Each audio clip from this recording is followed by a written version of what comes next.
Stacy, where are thee? Will you be joining us for class today? I think I have maybe, I think Stacy has seen this piece before.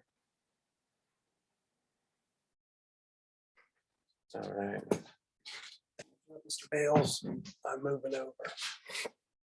Okay, so if you were to, I might be able to email this or you could take a screenshot. If you were to complete this entire thing, which would be like such a labor of love, and you could like kind of almost profile your own plants if you wanted to.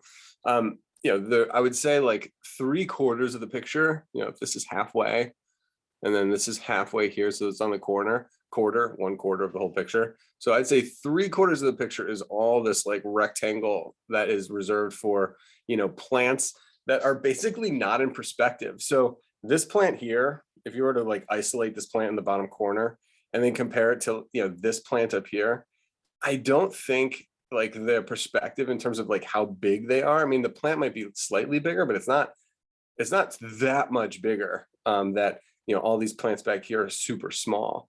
They're so it's almost you know, it's folky in its, you know, use of perspective. So like these plants up here, you know, this plant up here, you're going to draw it almost the same way in the same proportion. So you could just draw individual plants kind of like all over the rectangle and just make sure that they're like slightly spaced out. And then you just apply the grass as needed to kind of like fill in the space between the plants. So I'm going to zoom in probably on, you know, maybe a cluster, and I'm just going to explain my marks, and I'm going to go maybe slow for you. I might go maybe fast for some others. I'm just going to try and kind of, you know, talk us through the mark making and get into the, you know, get into these plants.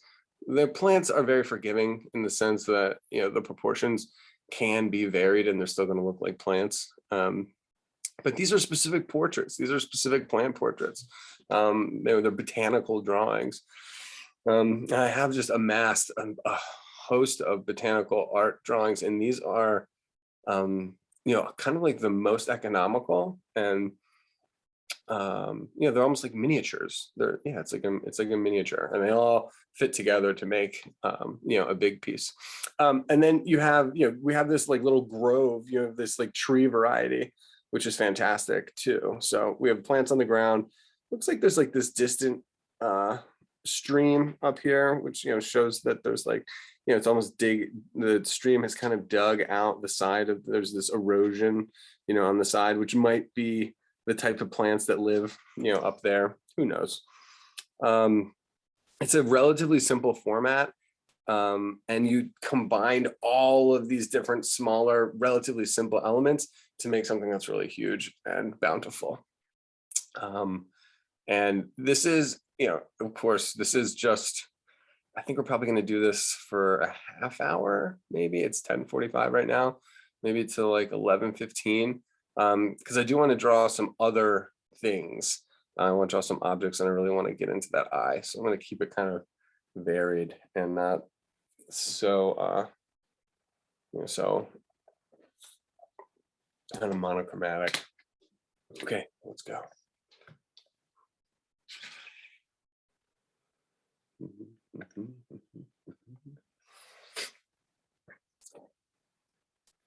Wow. Let's go. Okay.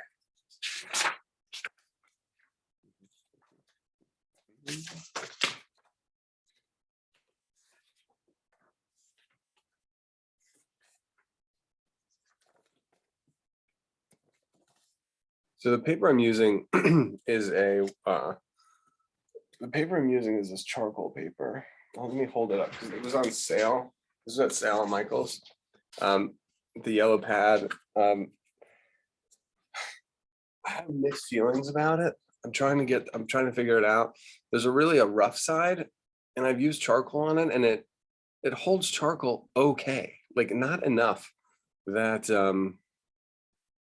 it doesn't hold charcoal well enough that I would call the pad charcoal paper. It's kind of thin, actually. Now, the other side, the back of the paper, which is what I'm drawing on, is smoother and less textured than the front. And it's been really nice for pencil. Hopefully you can even like see the waffling in there. I really liked the surface, and I haven't tried it on color pencils or anything. So, and I'm trying to figure out, I bought a lot of it because it was on sale, but I don't think I'm going to use it for charcoal. So I got to find something else. All right, that's me thinking out loud. Though that's the other beautiful thing about this. Each flower, as long as it's like relatively spaced out, it can go anywhere in the whole field. So I don't have to like keep them in any specific order. So I'm gonna go for it. I think these might be lilies, and they have like a long central stem with all these smaller leaves kind of at intervals. You know, they're not coming off at the same opening. And then there's like these lilies at the top. I'm thinking of them like common lilies. You ever seen those lilies that are like orange? You know, not the dramatic like white ones that are huge. Okay, I'm talking too much. Here we go. So I'm going to start with the stem. And I'm adding a slight S curve to it. And I don't think I'm adding it. I'm just like observing it. I think there is a gentle S curve whenever I want there to be an S curve. So I'm like might be overdoing it or seeing it. And then I think I'm just going to climb to the top, but start with the leaves that are at the bottom and then go right side, left side, left side, right side, left side, right side, left side, right side. And they're made up of like these really beautiful arcs and curves. I think Stacy just came in, so that's good. And you know, I've speak a lot about the you know, the spirit of the plant versus the law of the plant. So the law of the drawing, if I were being like, you know, if I was like scientifically recording you know, this artist's interpretation, you know, I would draw it leaf for leaf, which I usually do. I'll just start off with that. You know, there's like an S curve that runs this way, S curve that runs that way. We're kind of like trying to be aware of like where the lines may be broken. You know, this I so far I haven't done any broken lines, and now that I'm observing it, I think there's broken lines on every petal. You know, so it's like when I say broken, I mean like this line doesn't connect. The bottom of that leaf doesn't actually connect. Then there's the bottom of this, which is broken from the bottom of the curve up. Amazing. So this is a woodcut. So sometimes the woodcuts, the broken lines are intentional. Other times that happens, you know, out of the control of the, you know, the wood, just the fibers of the wood when you cut them, you know, do their own thing. I'm just going to assume that these are all intentional. S curve, S curve. That one's no broken lines. The leaf that's on the left. 1, 2, 3. Amazing. There's 3 lines that represent that. I love it. The one up above this one has an S curve that's complete along the top, and then it's got a little arc at the bottom, and then the second one. So the bottom of that stem is broken. Same with the one on the right here. There's the bottom that's broken, and then you get this like talon arc. S curve, the bottom is longer. S curve, the top is shorter, and they don't connect. There does seem to be some thick to thin. And this is such a healthy start to the day. It's just good to remind yourself what variety of line that you're working with. We haven't seen any dots per se, But I think this next one that I'm sketching up here, there's a solid S curve for the top of that leaf. And then there's the talon tip, and then it's almost perforated. It's like there's dots that lead into the bottom. The dots are very interesting. I'm seeing dots elsewhere, kind of in the background. I'm not sure if that's going to be a theme. I'm not sure if that is just, again, how this particular print was run through the press and it got spotty. But look at, you can see all these those little specks. There's so many of them and they're so consistent that I think that might be another kind of element that leads to a simplicity and it's a simple addition that makes the piece feel very complex and kind of nature. So Stacy is here supposedly, but her audio is not on. I don't want to get too far. No, we can finish this one. Hold on. And then for the crescendo, the top of our flower, we have one last leaf, and then we're going to that splits into two stems, and we're going to get one bud on the left. I'm going to start with the bud because it's easier. Has not popped open, and then there's the part of the bud on the bottom that hasn't opened yet, and then the tops of the petals that have flopped open.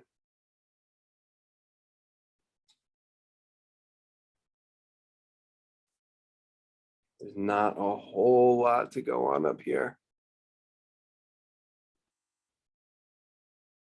I'm gonna put some, usually in lilies, there's a pistil and a bunch of pollen sacs on the side. All right, where there's one, there's the other.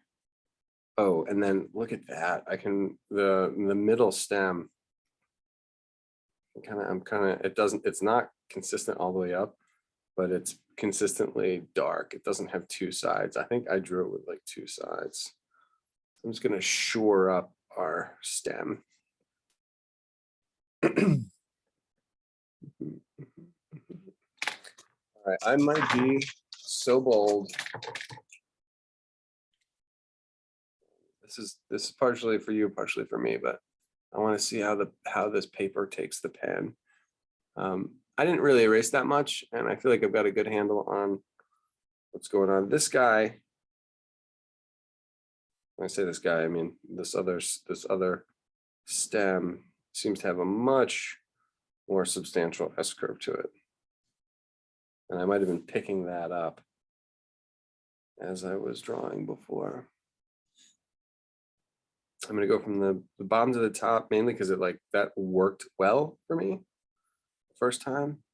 And now I'm being super aware of my line weight, thick to thin, completed to broken. Look at this wonderful little.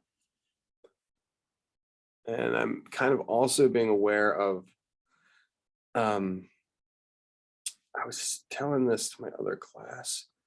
I'm so knees and elbows sometimes when it comes to art. I'm very kind of analytical, and I don't necessarily put a high value on the beauty of my marks or the beauty of my picture. I'm just like, what's going on? And I think it through, and I use my, I kind of go for it. And then at the end, if it looks beautiful, I'm like, okay, well, that's good. But it doesn't, you don't have to live like that. I've been realizing that I'm actually going to try to make beautiful marks, try to make an elegant mark, try to make my materials look beautiful. Anyway, yeah, that's kind of, it sounds silly that that would be a new thing for an artist to be considering. But it's just, there's so many layers to art that my engagement with nature, my communion with an artist from the past, my almost spending time with them, that's really, I really liked that. And I've also acknowledged also that some people have beautiful handwriting, and that beautiful handwriting can be effortless. Like it just comes out beautiful. You just make beautiful marks. And I just resigned myself to, I kind of have like what I would call back in the 90s, like boy handwriting, like it's like I don't have really, handsome handwriting, but that doesn't mean you can't have it. I mean, you just have to set the intention towards it. So anyway, I've been trying to make more beautiful marks rather than just like pure technical understanding.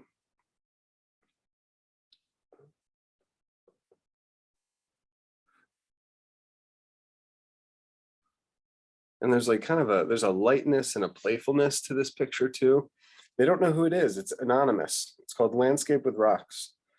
And it's in The Hague, which is a city like near Amsterdam. That's the Hague is this, there's a museum called the Rijksmuseum. I think it's the Rijksmuseum. And they have Girl with the Pearl Earring.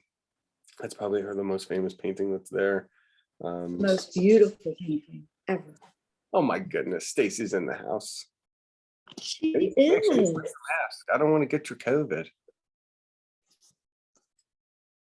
And I see you're recording, and I'm so happy to see that. Yay. Hi, everybody. Can I get a really, really quick thumbs up? Oh, I love these. Hey, thank you. Everybody missed you, Stacy, although we didn't have class last week. So. But still the week before. Stacy made it for the kids class after. She did. Just taking my dog's harness off. So now I'm in another bit of a pickle. The flower does split again, but the buds on this one, as I'm drawing them, they don't feel quite as, they feel almost more tulipy than a lily. And I said lily because that was just my guess. I do not know. This one feels like a trumpet flower. It's like this triangular trumpet, and there's like four, there's a bottom, there's a top, there's a left, and then a center. So yeah, I'm a little taken with these. The flower blossom looks different. Again, these are miniatures, and there's not necessarily any, I'm not sure. But if you guys know your plants, I'd love to hear about it. I think the one on the right might be a bud that's just opening. Yeah, so a lot of times like botanists, artists will show kind of the life cycle of a plant. So that'll be, it's like a strawberry. There'll be like the bud of the flower, then the blossom of the flower, then there'll be like the small berry, then a medium-sized berry, then a ripe berry. And all of those will be in the same plant. So yeah, I mean, so it would make sense that that's a tight bud. That's a virgining bud. Mm-hmm. That's like a mature, that's like a small flower, and that's like a mature flower, maybe. I don't know. Yeah, that's smart, and I think you're right. I was gonna go over to here, but I think I'm gonna go up. And the reason I'm gonna go up is because I have drawn it before, and it's on the easier side, because once you get the concept, it's gonna be great. If you see that in the very center of those leaves down there, they're basically like flat hearts. They're hearts that don't have aggressive tips. Yeah. So yeah, isn't that so sweet? So it is. Once you have the idea that it's a heart, then all the direction of the heart is what can guide you. Oh, that was so sweet too. Let your heart be your guide. I didn't mean that, but it's great. So yeah, so you let these, that it's a heart, so it's that everybody can draw a heart. So it's less intimidating. There are some that seem to be overlapped slightly, but not intensely. That each one of those, heart shapes is very visible. And you may have to take some artistic license with the with some of them, which again, oh yeah, I didn't even finish that thought. My thought was like, there's the law of the drawing where you copy it exactly mark for mark, and then there's the spirit of the plant. And each one of these leaves, we could, in fact, let's do that. Let's make a third, but even before I continue this other one, I'm gonna make a third lily plant, just out of my imagination. And I'm gonna practice sort of what, I'm gonna follow the themes of what were offered in the first two, and then make my own interpretation. So now that is, so it's pure spirit now. This is, we've been offered a vocabulary of marks for the lily, and now we're able to, where invent our own without being, trying not to be too repetitive, but you can repeat some of the same ideas. So you can have, two broken lines, you could have a solid top and then a perforated bottom. They for the most part, they're coming off left side, right side, left side, right side. Left side, right side.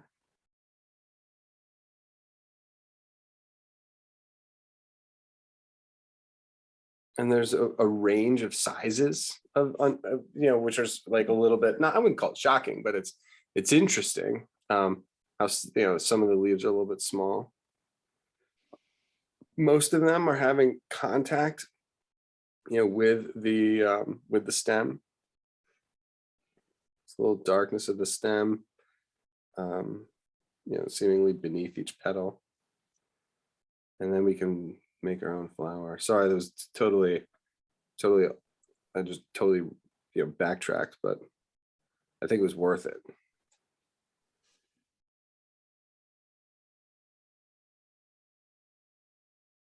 So we know these flowers split in two, and we've got various. So this is how I would draw a lily. I'll do another bud. I think the bud is nice.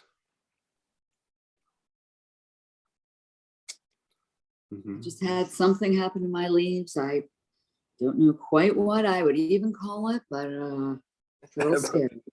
These leaves also don't have any centers. If you look at the leaves that are low to the ground over here, they almost look like teardrop leaves. They have like center veins, like structural centers to the leaf. Here, I guess the artist made them so thin that they didn't actually do that.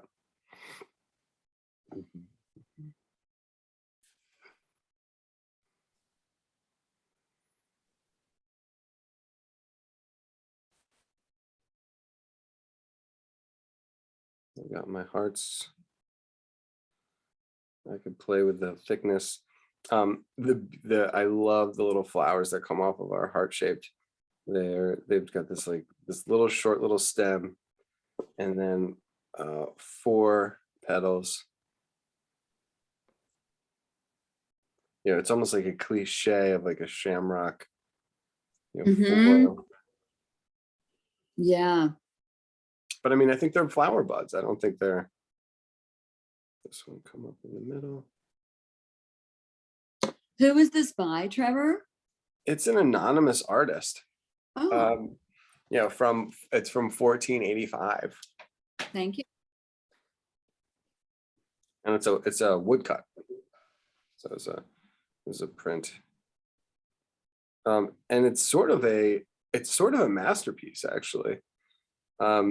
Masterpieces, and I think I've probably said it before, but masterpieces, especially at this time in this era, were basically resumes for what you were capable of painting. So you would have like masterpieces, very typical masterpiece it'd be an interior of 2 people sitting at a table, a man and a woman, and then there'd be a dog on the ground, and then there'd be a bowl, and then there'd be a ceramics on the table and a glass on the table, and then there'd be a window outside.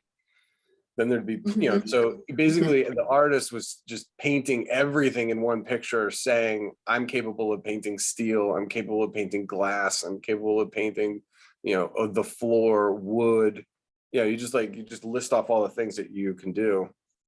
It's not like the way we think of a masterpiece today, it's like, it's like some crowning achievement of a genius. And that's not what it was. It was just like, yeah, this is what I can do for you. You can pick and choose, and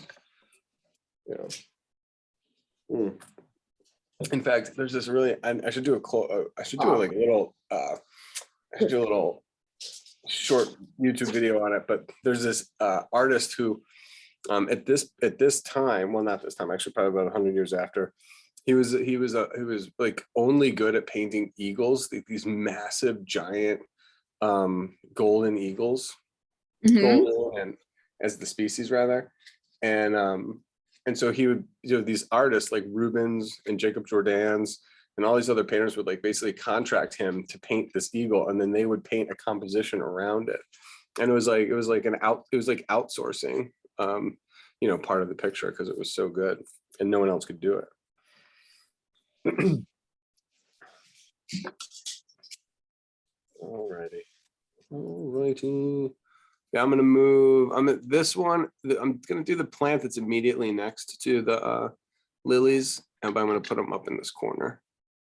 And then maybe I used up all this real estate making the third lily.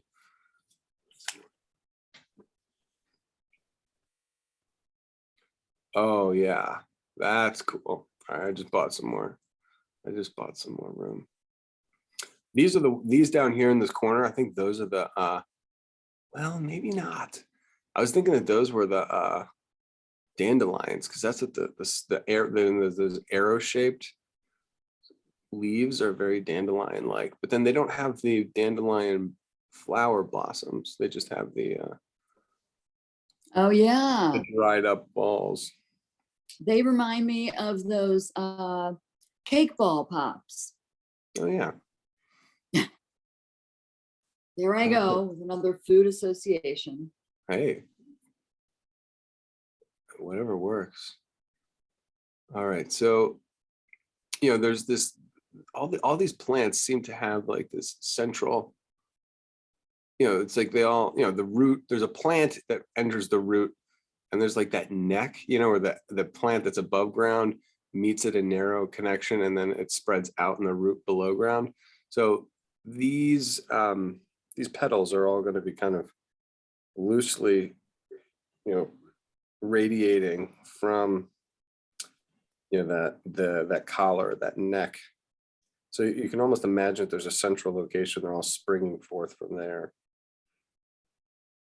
My first metaphor, was a teardrop, but the one on the left looks like it could be like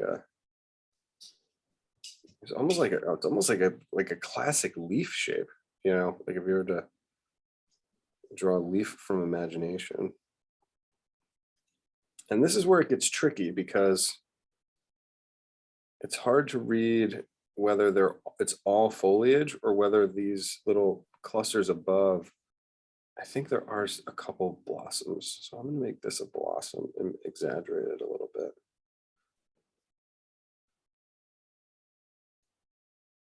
So in my mind, I can differentiate between what is a leaf and what is the blossom. True or untrue?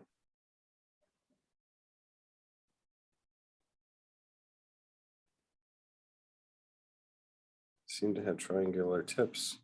And this is where color, Oh, that's beautiful. Color can be so helpful. Yeah. Meaning if I just made these green and the blossoms purple, it's like that simple. Oh, this might be a mistake, or it could be breakthrough.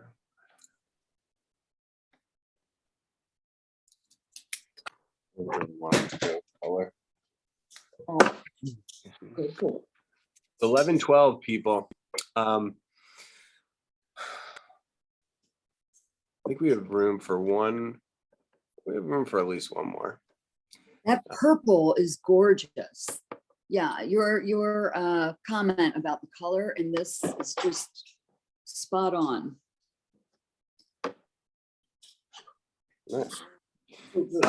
So the grass itself is not as easy as it looks. I think they're triangles.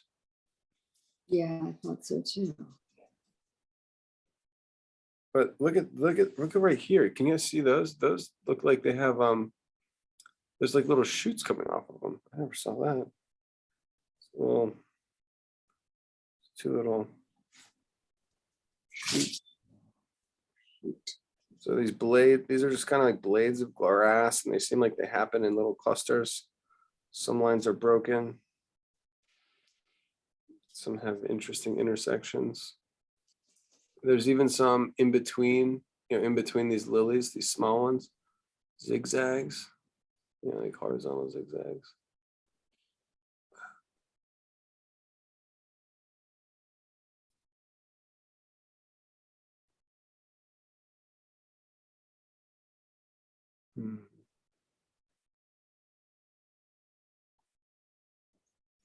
So you want to place it where they look good. It's definitely filler. It's definitely filler. But they seem to be happening in, even though they're not, they're happening in groups of like 4, 1, 2, 3, 4. I mean, that one looks like it's 1. That looks like it's 3. This looks like it's 1, 2, 3, 4. That's a cluster of 5. So if you're trying to fill in an area, maybe like try to decide how many could even fit there. Like right here, I'm gonna do 3. 1, 2, 3. It's almost like each cluster is considered in one breath, rather than do one, then do another, then do another. Maybe there'll be 3, almost like predetermine what that cluster is going to look like. And I think that cluster will have more unity. This is a neat one right here. This little guy. It's like a left triangle, middle triangle, and a right triangle. And I found a spot exactly where I think it would fit.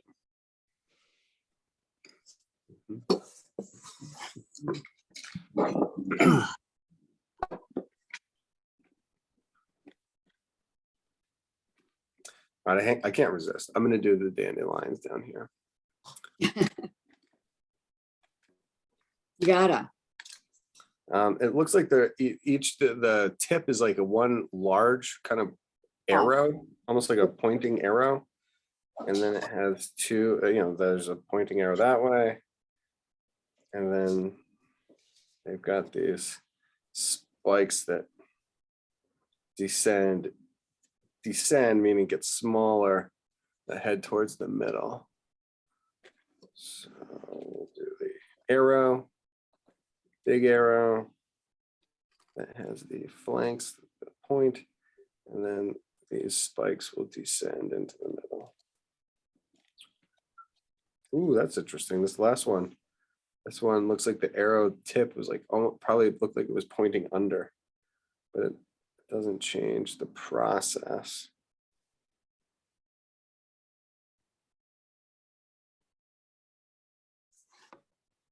And then those little dandelion blossoms couldn't be easier. They have a stem. One of the circles connects. The other circle is broken.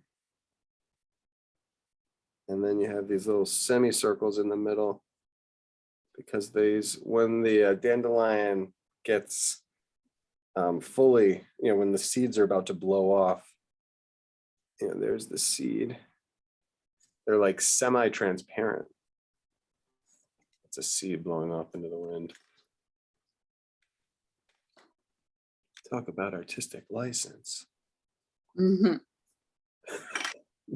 These are enormous seeds blowing off into the wind. Now this is the other weird one. There's one blossom that looks like an almond.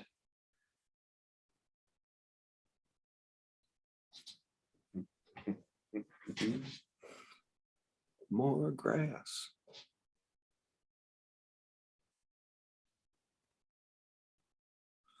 I want to mute myself for 1 second. All right, it's 11:17. We can take 3 more minutes.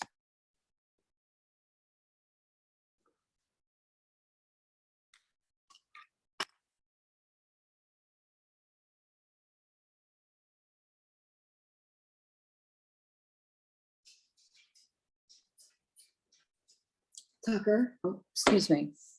Tucker. Oh, hello?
I'm back.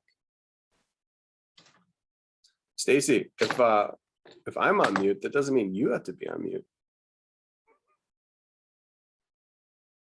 All right. Hopefully you guys like this. This might be like some old person art. I don't know.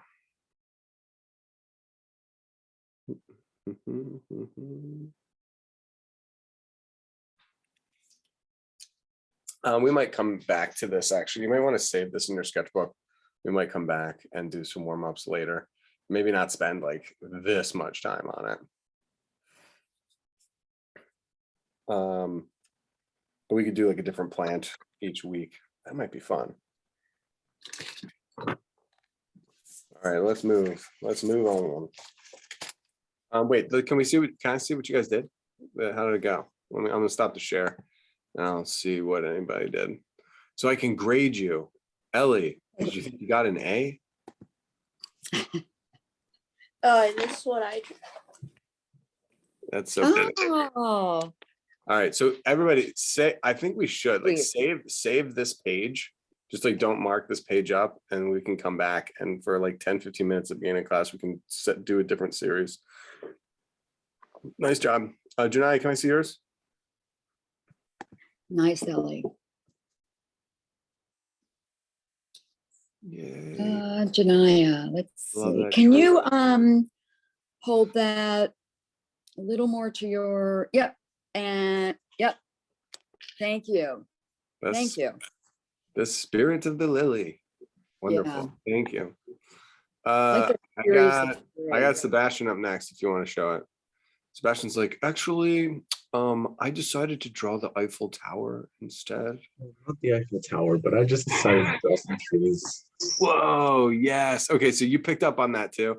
There's a that vine that goes around that tree. We'll definitely draw it. Sebastian. Bring that up again, Sebastian. I did teach that, and it is so cool.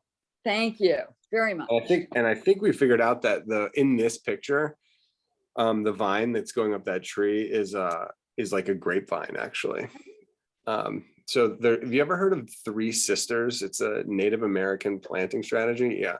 So there's like corn in the middle, and then there's like the squash on the bottom, which keeps the soil shaded and rich with moisture, and then there's like the green beans that actually wrap up and grow up on the side of the corn and also put like nitrogen into the soil and stuff like that. Anyway, I have these vines growing on my trees in the backyard, and I think they're invasive, and I think I might have to take them down, like or else the tree's going to fall on my house. But I think there are symbiotic relationships between vines and trees. Okay, Noah, I have you up next. Replace pin. Yes. Nice. Noah, can you hold that a little bit closer to you? Yeah, you back it up a little bit. Yeah, do not. Yeah, I mean, I don't mean do not, but like keep this sketchbook page open, and we'll just come back to it because it is such a good warm up, and it's something that's just so beautiful. Stacy, did you get to draw it? I started. I got. Oh, Stacy's next on this one. Nope, Okay, let me that's replace it. If you did it, that? I want to see it. And then Simone and then Madeline. I started, but I didn't get too far. But you just made a perfect sketch. I love you, Trevor. Yes, I do. Okay. So you only saw my hands. Simone, are you up for it? Oh, lovely. That is really lovely. Yeah. Nice. Hold that together quick. All right, Madeline, let's see it. Maddie, there you are. Yes. Nice. Freeze, nice. Maddie. Yeah, you froze. You went away too fast. Come on back. Come on back. Yep. And Stacy likes to thank you. Thank you. Cool. All right, Jackson, that was great. We will, and then thanks, Maddie. I will start next week. Just please remind me I will start next week with the analyzation of the stream, like the stream that's in the middle, which is also really interesting. Jackson, I like how you framed that.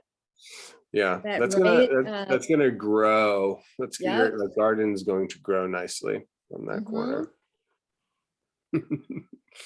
All right, cool guys. All right, 11:24. What time do we go till noon? Yeah, noon. Let me I have to show you this. This is what we're not going to draw, but it is like a doozy of a woodcut. Let me see if I can put this up here. Just chat. Screen share. I didn't miss anybody, right? I think I did. I think I got everyone.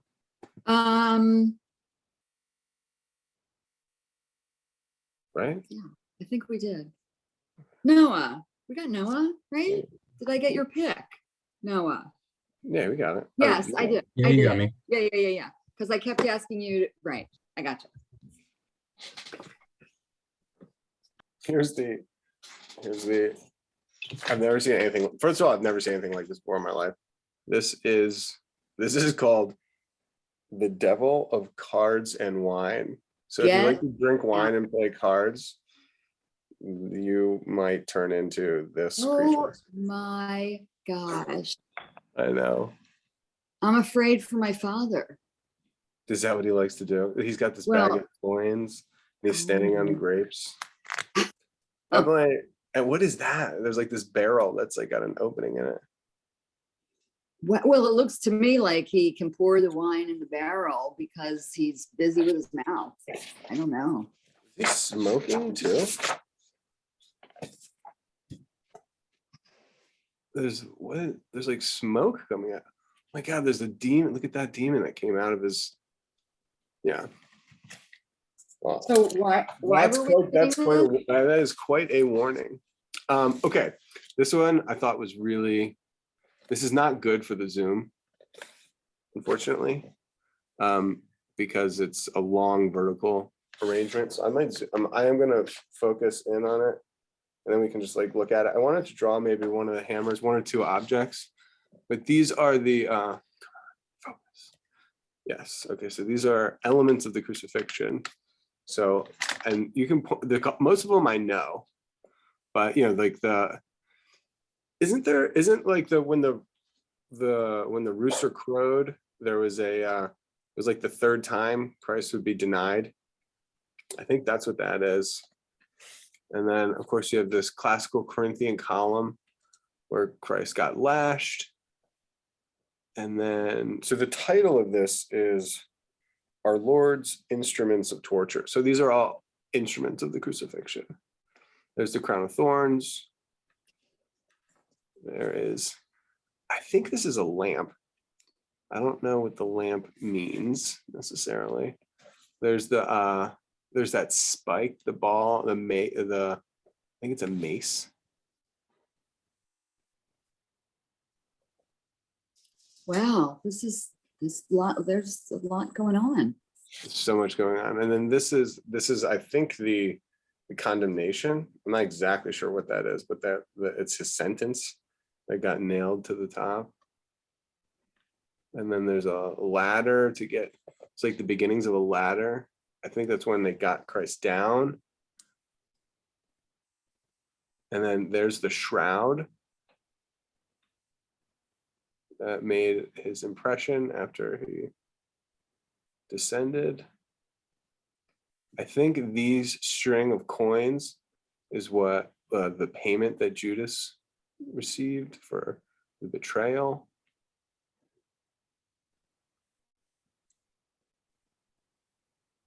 I mean, you can see things better when from a distance. There's the hammer. I wanted to do the hammer. There's pliers.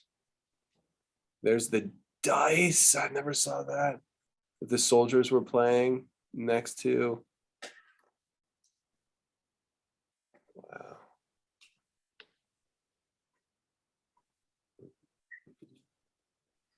The column is continuing down here. I think this is let me look at the bottom. I think this is actually the cross. It's like the foot of the cross and wedges keeping the cross in the ground.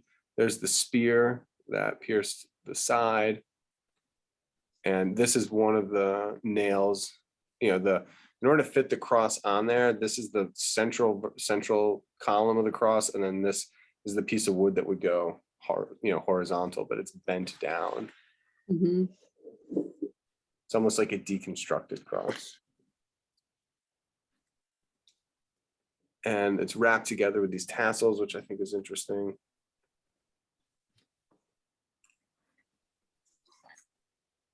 Anyway, it's a still life that is designed to represent that story. I know what this is here.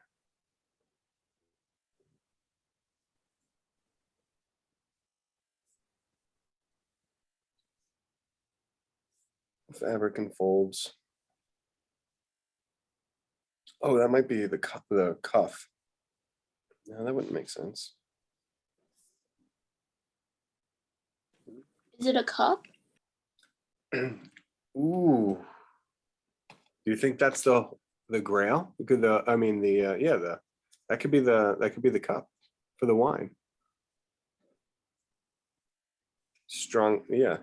I mean that I think would be, but then I don't know if that's how they would depict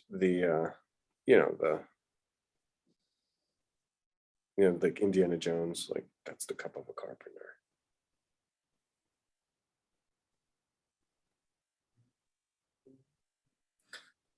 There's so much, but it's so much. It's fun. It's fun to look at. There's like the armor from the soldiers, the random glove, armored glove.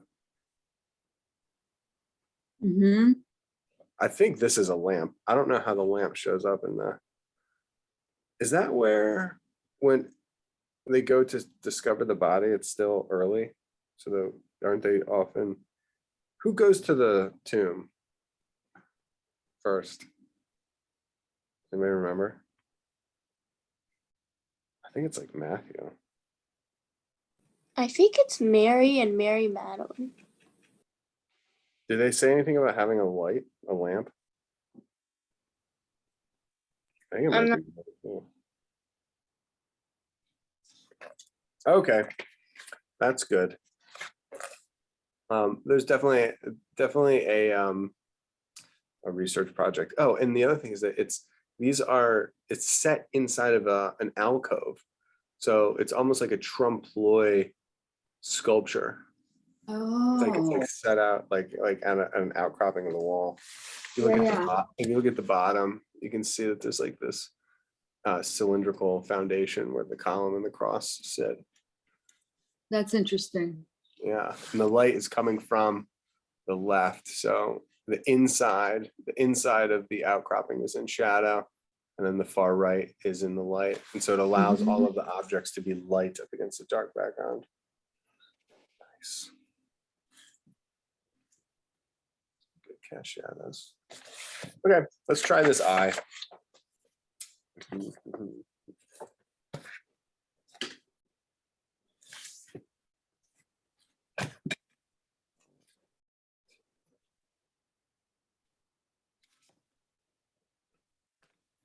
I've had a bunch of requests lately for facial Oh features. my goodness, look at that eye. Isn't it so good? It's so Yeah. clean. So clean. Wow. So it's really hard to get, you can't do eyes unless they're in relationship to one another, which is annoying. But we're gonna do this kind of in an atypical way, which is that we're gonna start with the pupil. We're gonna build out. Now I just have to tape this book so it doesn't fall off. Good. Oh my gosh, you can hear my dog snoring. Yeah.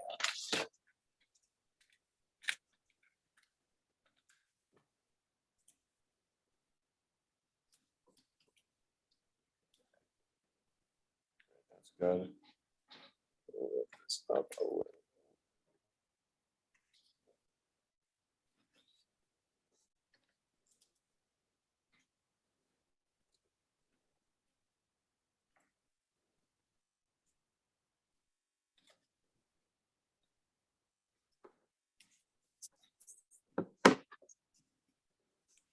Yeah, they're eye-opening. Gotta say. Good one. Oh, this is turning into a disaster.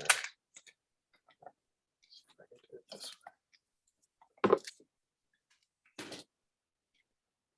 way. That goes there. That goes there. Please stay. Please hold. It's staying. Yes. Okay, cool. This is gonna be great. Eyes can be like a little bit intimidating, but there's no reason why they should be. There's not that many parts actually. So I'm just gonna go over the parts, and we will learn to do the eye. On your marks, get set, go. Okay, so where we're gonna start is with the pupil and the iris. And again, most of the times when you're going in to do the details of eyes and faces and portraits, you have to like generally plot out loosely where all of the features are, like the eyes and the nose and the mouth and the ears and like the oval of the head, which is a good skill to have. You can learn it, it's fine. That's not what this lesson is about. This lesson is just about what needs to be included in eyes. And there's every person's eyes too. You can't like learn an exact angle, because as soon as the person shifts a little bit, like everything kind of like all the proportions change. One of the things that doesn't change are the things that you need to include. There's a lot that you can leave out, but this is because this is such a big drawing, it has so many. In one sense, it has a lot of details. In another sense, it just tells you everything that you need and nothing else. And we're just going to go over. It's almost like a laundry list. I might even write that list down over here. It's not that many when you think about all the things that need memorization in this life. The components to drawing eyes is actually not that bad to memorize. Okay, so let's do first things first. I'm gonna do a pupil.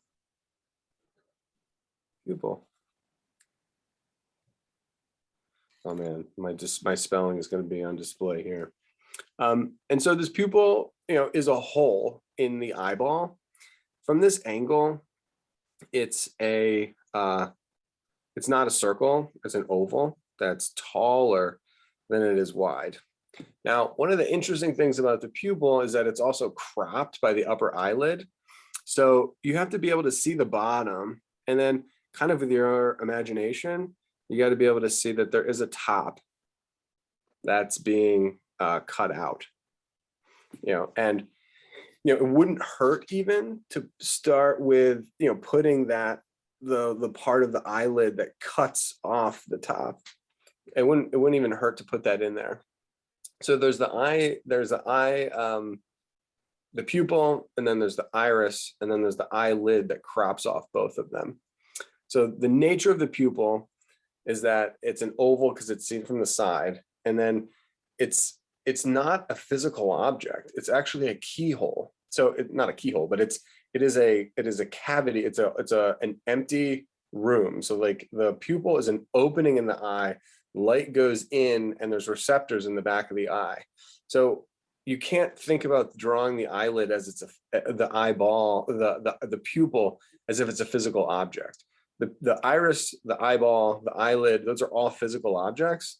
The pupil is not, which is so bizarre when you're thinking about you're like drawing an opening into a dark room, sort of. Okay, the muscles around that pupil that control how big and small the hole is, depending on the light. It's a sensor. It's a miracle. The pupil is constantly being adjusted by the iris, opening and closing based on the light in the room or the light outside. So the next ellipse or the next oval that goes around the pupil is that adjuster. It is the the whole adjuster, opening and closing like the lens of a camera to like a perfect setting. And I think when artists draw eyes, people say it's the window to the soul, blah, blah, blah. It's just like our eyes when you're making a painting or drawing, your eyes are constantly adjusting to the light of what you're seeing versus what's on your paper. And it's our main organ that allows for art to be made. So there's also like another kind of like intimate connection between the eye and representing the eye, because you're using an eye to represent the thing that it is. It's weird. Okay, so there's our our iris, which has been cropped off as well by the upper eyelid. The upper eyelid is probably one of the most dominant marks in the entire face, and it's this dark line, and it's an S curve. You can see this S curve, just like almost like a sideways stem of the lily plant. The artist uses this dark line to represent a number of different things. The upper eyelid has the darkest eyelashes because dust comes from above. So your eyelashes are thicker and darker above because they're protecting against the gravity which is affecting particles that fall down like rain. So it's moisture from your forehead, it's dirt in the air. The eyelashes on the top of the eyelid have the thickest, darkest hair, so therefore the line to represent that is darkest. Now also there's a thickness to the eyelid, and we're going to really see the thickness at the bottom. But the thickness of the upper eyelid, the eyelid angles towards the ground. So it's actually the thickness of the skin is in fact a shadow. So I don't know if you can see this, but the eyelid is actually throwing a shadow onto the eyeball itself. So I'm just like putting that on there. We haven't addressed the eyeball, but there is a shadow that the eyelashes and the thickness of the eyelid throw, almost like a visor. It functions like a miniature baseball cap, over the eye, allowing for protection against objects, but also protection against harsh light. I mean, it acts like a visor blocking the light. All right, that's cool. So we started. We only have 3 elements right now, and we'll detail these eyelashes. I think this artist actually does give us hair on the eyelashes, but before we start doing those types of details, I want to pull in the other component parts. So here, the edge of the iris goes right up against the tear duct. And in this case, the tear duct looks like a teardrop. It's almost like this little mote. It's this little curvy droplet. Sometimes in people, they're triangular. Other times they look like trapezoids. Like sometimes they can be triangular. Sometimes they can look like a straight edge trapezoid, with the inside edge being the eyeball. Here, it's like a teardrop, and it's actually like a bowl or a concavity. So it goes in. This is an empty space. It's a little moat that's created by the point where the upper eyelid meets with the lower eyelid. So it's easy. Hopefully, you can see this like border around it. You think about a hairpin turn, you think about the corner of your mouth, like if you open your mouth, your upper lip goes right into the lower lip.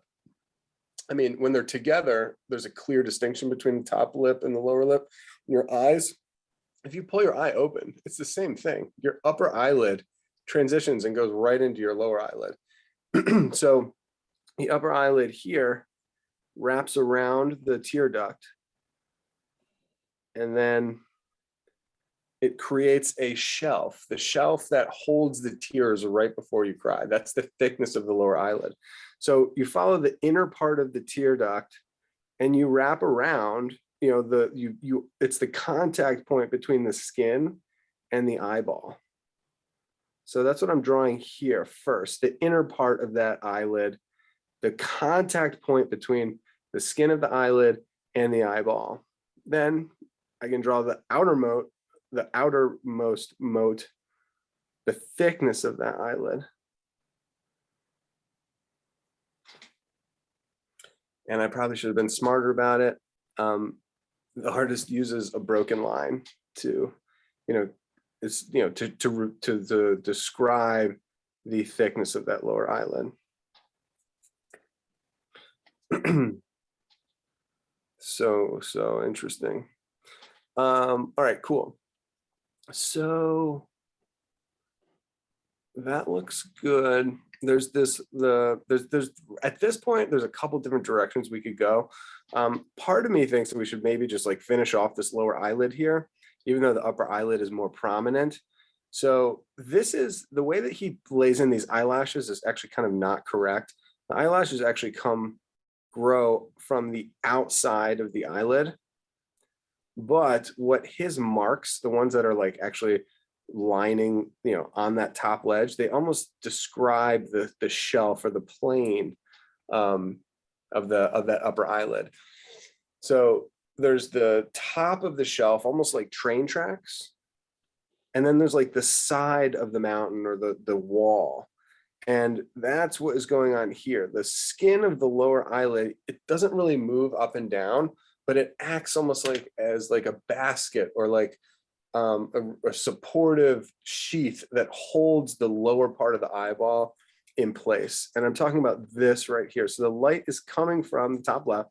So you have this like massive, really a substantial patch of skin that like holds the lower eyeball in place. Now, if that skin wasn't there, it's not like the eye would fall out of the head. It's like it's held in place by muscles and tendons and all kinds of things inside the eye socket. But this does add some support, and it has a light side and a shadow side. Now, the bottom of this eyelid here is where, when I say the bottom of the eyelid, I mean like the outside where this skin ends, and you start to get these like, these wrinkles right here. This is where the socket ends and it turns into cheekbone.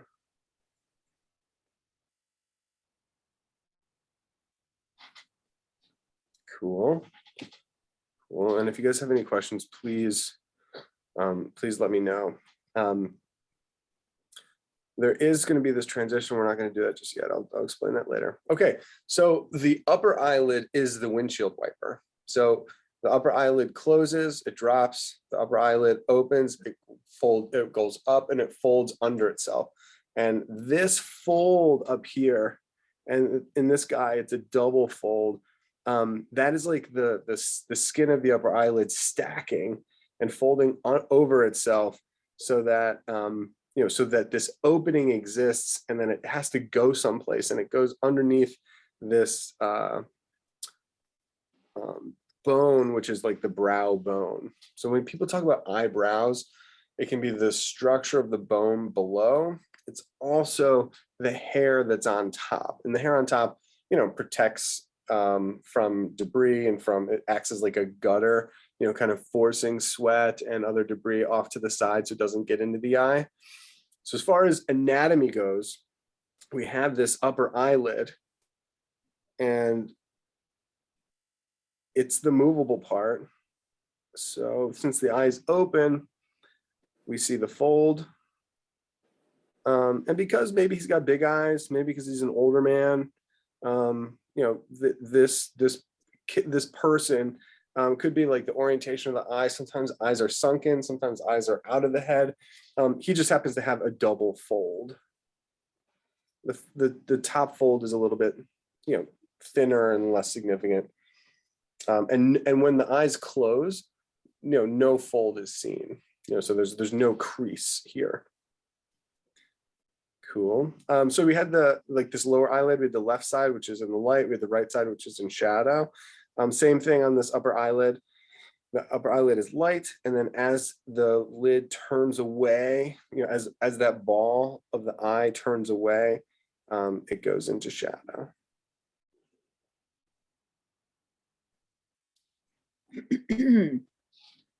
Same with the double fold. And this is where the fold is so helpful to resolve the rest of the picture. So we're going to use that fold as a directional component to come out. And when that sweeps underneath the eyebrow, then the eyebrow is going to come back up into the brow ridge, which gives us the beginnings of the keystone. So let me just show you. Oh no, it's not going to fit. Terrible. So this fold comes here, ends, and then wraps up and back into the eyebrow ridge. Trevor, Yes, this. are you showing the eyelashes coming out from the water? Never mind. I got it. No, he is. Yes. Yeah, So he is, but just you to aren't. clarify that, what Yeah. Stacy was asking is there's these lines right here which kind of signify the eyelashes, and they seem to be coming out of the watermark. Now, that's not what happens in human anatomy. So, and I'm still at a loss about why the artist did this, whether it was purely a mistake, or Yeah. whether it was almost like it's almost like the eyelashes seem like they come out of there, even though they don't. So when somebody sees this, does it look more true to have the eyelashes seem like they come out of the eyeball directly? Because a lot of people draw eyelashes mistakenly that close to the eyeball.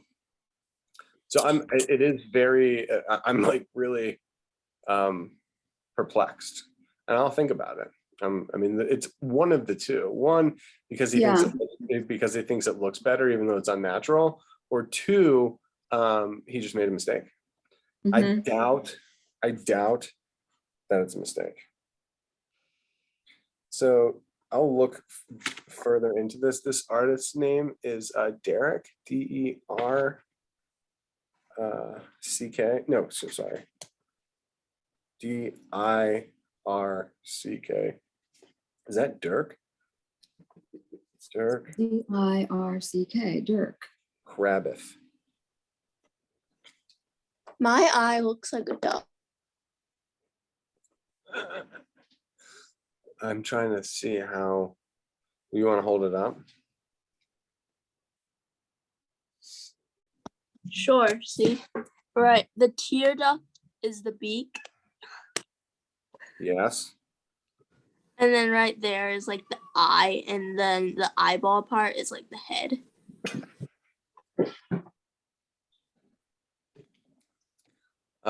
Yes, I don't know. I don't know if we should go for I don't know if there's a way to ride that duck. You can ride that duck like Hansel and Gretel. Have you guys ever read Hansel and Gretel? The real story?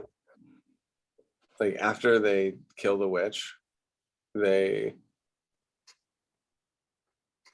have to get back to their house, and they ride on the back of either a swan, or I think it's a duck, to get across the stream. It's like the weirdest passage. Oh, then I don't recall having read that part. All right, so I'm going to drop my piece down a little bit to show where that upper eyebrow ridge is. So we're going to come up and then back down. All right, so the last part before we start filling this bad boy in, because we only have about 7 minutes left, there's the inside of the socket, which is kind of implied, by this shadow, kind of where the deep part of the shadow is. And then we have the inside of the keystone, which is all of this shadow. And then we have the front of the keystone, and then we have the beginning of the nose. So there is all this other stuff on the other side, and I don't want to do this necessarily right now, but there's the upper eyelid, there's the pupil, there's the iris, there's the fold, there's the lower eyelid and the lower eyelashes. So it's all there, and you have the sausage the eyebrow ridge that runs back in. So I'm gonna have to zoom out, people.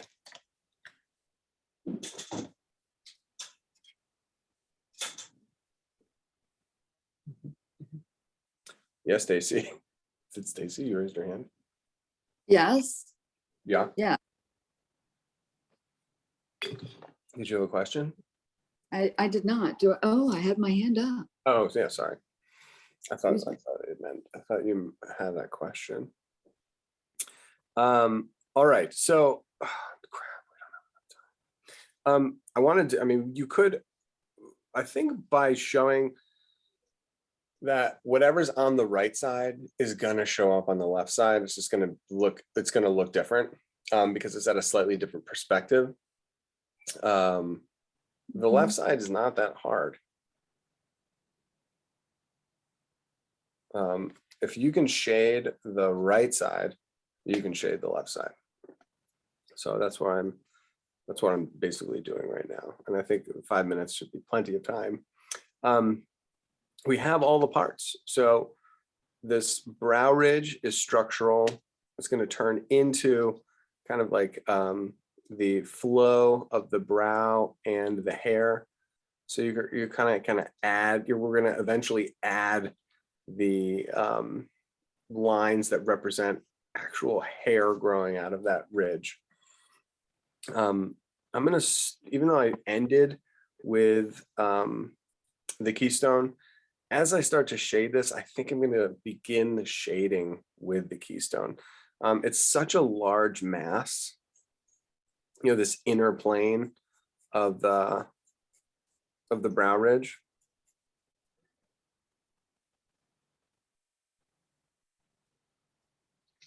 And then it's interesting because these eyelashes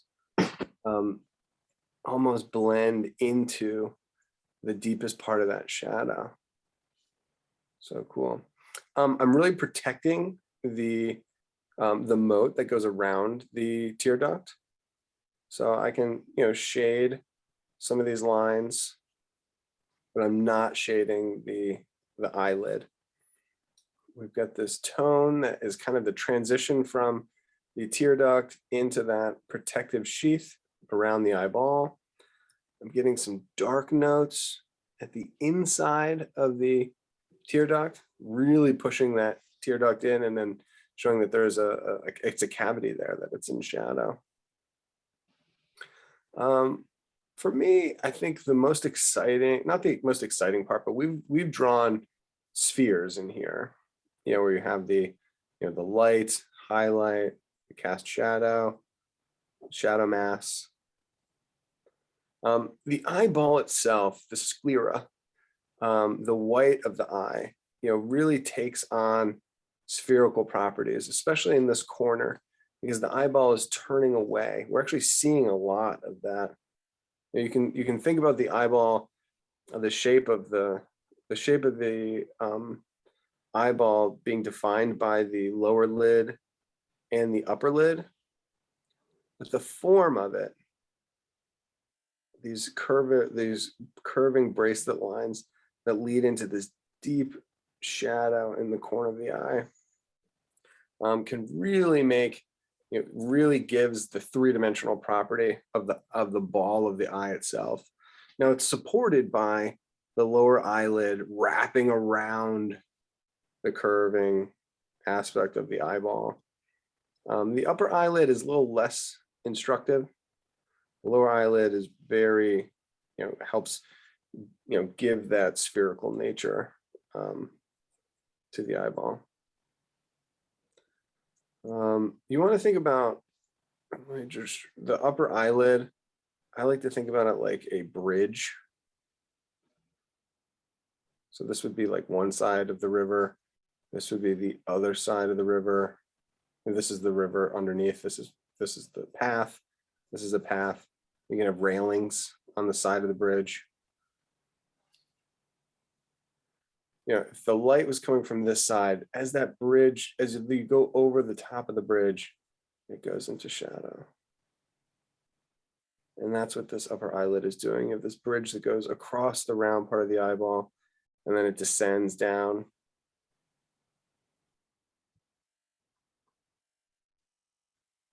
And there's a miniature version of it with the second fold. And I think you guys have heard me say this before, but I think I've mentioned it loosely. But if you haven't heard the term, I refer to this brow ridge as the sausage. And if you look at it, it looks like a finger, or it looks like kind of like a breakfast sausage, you know, like a sausage link. And it's cylindrical. So, and it's bone, and it's never moves. That's what's interesting. The eyes always move around, but this brow ridge stays fixed because it's a bone structure. And as it stays, you know, swollen and you know, cylindrical, as it comes into the eye socket, it kind of like reverses and becomes concave in here at the as it reconnects to the keystone. And most of the lines that this artist is using describe the keystone with this side plane, but you can also see that that's in the X direction. You can see the inside of the socket on the Y directions too. It's like just less, you know, less prominent. This guy's got a little bit of a crease, like he's like mad. And that crease is two muscles coming together in the middle of the keystone there.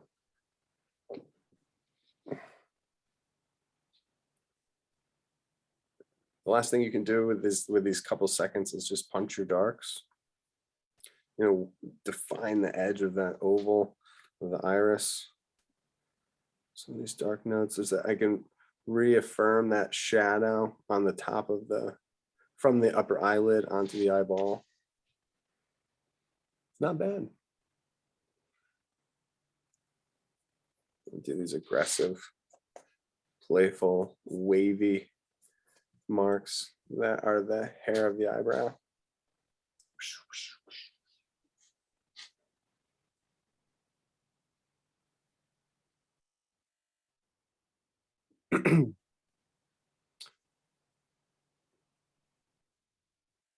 The pupil opens and closes. My pupil was kind of large.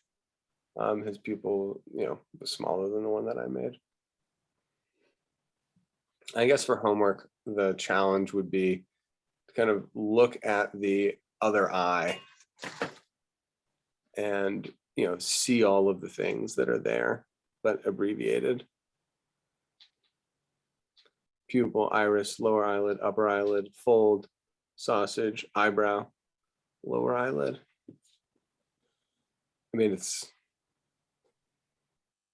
very, very, if you can do the one we just did, you can definitely do the one on the left.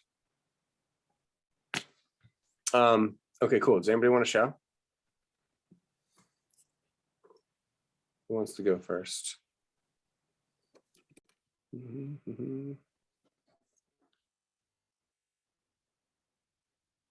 Maybe I did too much for one class. May I see yours again, Trevor? Oh yeah.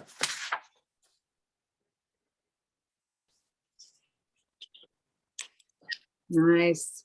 Yeah, thank you. Madeline, you want to go? It looks like you had it under control. Let me pin. Maddie is up. Oh, hold on, Nice. sorry. Freeze that, Maddie. Sorry, I have to stop the share. Oh, Maddie, come back. No, you're Come good. back. You know I'm not that fast. Yeah, Thank you. that's Yeah. awesome. The only improvement I would make on it is if you look at the left side eye and the size of the white of the eye, the shape is just a little bit smaller. But then if that one thing gets corrected, then the whole thing gets corrected. All right, I got Sebastian next on my list. Oh, no, I don't. Yes, I do. Sebastian's next. Sebastian is next. Cool. Hold that up, Sebastian. Thank you. Do you have any questions? Anybody have any questions? Anybody like think this was like super hard? Ellie, you're up next. And Okay. then Janaya. Ellie. Whoa, Much cool. little Nice. I see how you played the duck angle. Yeah, appreciate I it. can see that. Yes. I haven't erased it yet. You don't have to erase it. I mean, Yeah, I it think I it, would. it just it aged him. It gave like that extra bag under the eye, gave him like another 30 years. It reads. Janaya, how'd you do?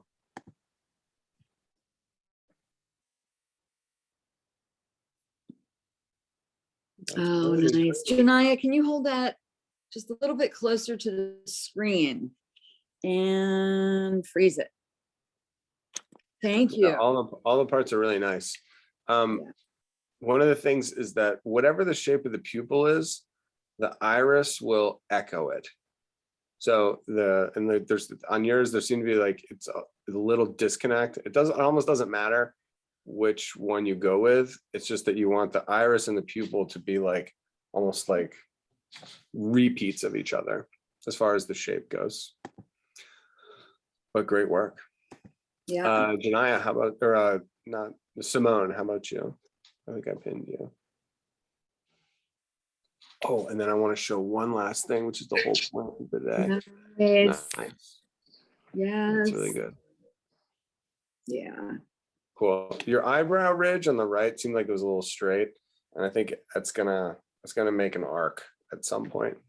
But I put you through all this trauma. Let's see, Jackson, can I see yours?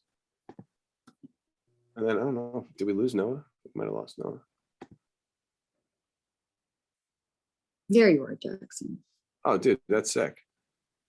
Great. Yes. The lower, there's going to be a line for the lower eyelid that kisses the bottom of the iris. So I think there's like, if you see that line, let me put the screen share back up because I really do want to show you this last portrait, which we didn't actually get to.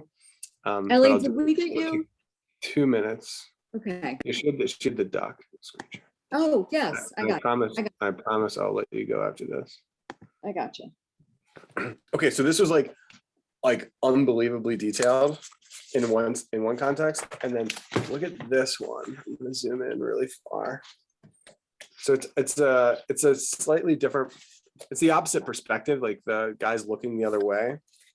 But if you look at the abbreviated Oh, wow. abbreviation, all the same stuff is kind of there. So Mhm. it's almost like the pupil and the iris are one. Then there's the S curve of the upper eyelid. The lower eyelid is like not even featured. Can you see that? It's like so subtle, like it's like Yeah. it's left out. It's known, but it's left out. Then you get the fold. And then that fold is going to wrap back around into the eyebrow ridge with like no hair. And then you get the inside of the the tear duct is even like only, you only see like the very top of the shadow of the tear duct. And then that the sausage, shades into the inside of the socket. And so like the front of the keystone, the side of the keystone, all implied. And then the nose comes out there. Upper eyelid, pupil, iris, fold, and then it goes into the profile of the face. Anyway, I didn't do a great job in the second one. But do you see how all of everything that we discussed in the first one is included and understood? It's just in lesser, there's just less of it, and it's like smaller marks. Yeah. So that was the lesson that I was trying to, and to teach you how to draw this would be harder because there's like so much less to go on. So you almost want to, like, when you're doing the portraits, you almost want to start with too much information. And then as you get back up, as you get further away, you all the same information, it's just in less amounts. It's like more abbreviated. I don't know if that made any sense. But yeah, drawing these types of portraits honestly is harder. Because there's actually so much more that needs to be known in order to be able to place just these abbreviated marks in the right place. Mhm. That's the sum up. Okay, great.